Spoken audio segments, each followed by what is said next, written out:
วันที่23พฤษภาคม2025นี้กรมใหญ่เสนาธิการกองทัพได้เผยแพร่แผนการขอตกลงและมอบหมายหน้าที่ให้บรรดาอนุกรรมการรับผิดชอบกองกำลังสวนสนามเฉลิมฉลองวันสถาปนาสาธารณรัฐประชาธิปไตยประชาชนลาวครบรอบ50 ปีโดยการเป็นประธานของสหายพลตรีสายใจกรมสิทธิ์รองรัฐมนตรีกระทรวงป้องกันประเทศหัวหน้ากรมใหญ่เสนาธิการกองทัพมีคณะนำ4กรมใหญ่บรรดากองบัญชาการทหารเหล่าหบกองพันใหญ่และพนักงานภาคส่วนที่เกี่ยวข้องเข้าร่วม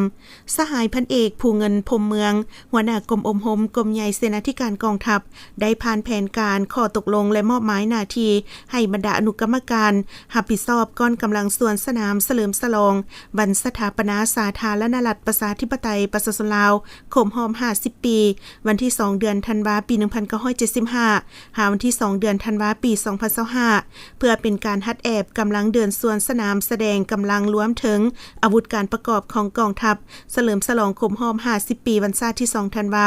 แสดงให้เห็นถึงมูลเสื้อผลงานแต่ละระยะของการเติบใหญ่ขยายตัวในการปรับปรุงก่อสร้างกองทัพมีความนักแน่นเข้มแข็งภายใต้การชี้นำพาเด็ดขาดโดยกงและรอบด้านของพรรคประชาชนปฏิวัติลาวเป็นการสร้างขบวนการทั้งเป็นการฮัดแอบและการกวดกาตีราคาผลได้หับของการจะตั้งอมหมฮัดแอบของกรมกองในทั่วกองทัพโดยเฉพาะเวียกงานด้านระเบียบแบบแผนของกองทัพการจะตั้งกำลังต้องคัดเลือกถือกับมาตรฐานและฮัดแอบบรรดาท่าจังหวะที่กำหนดจากพื้นฐานของบุคคลไปตามแต่ละบาทเก้าจนถึงฮัดแอบรวบรวมก้อนส่วนสนาม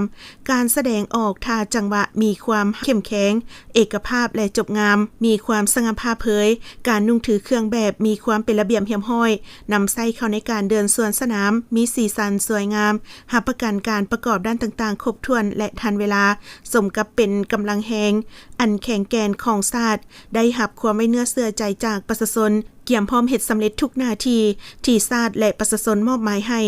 โอกาสนี้สหายพลตรีสายใจกรมสิทธิ์ก็ได้มีคำเห็นโอลมต่อบรรดาอนุกรรมการทุกภาคส่วนพร้อมทั้งเน้นหนักให้เอาใจใส่ปฏิบัติหน้าที่การเมืองของตนด้วยความรับผิดชอบสูง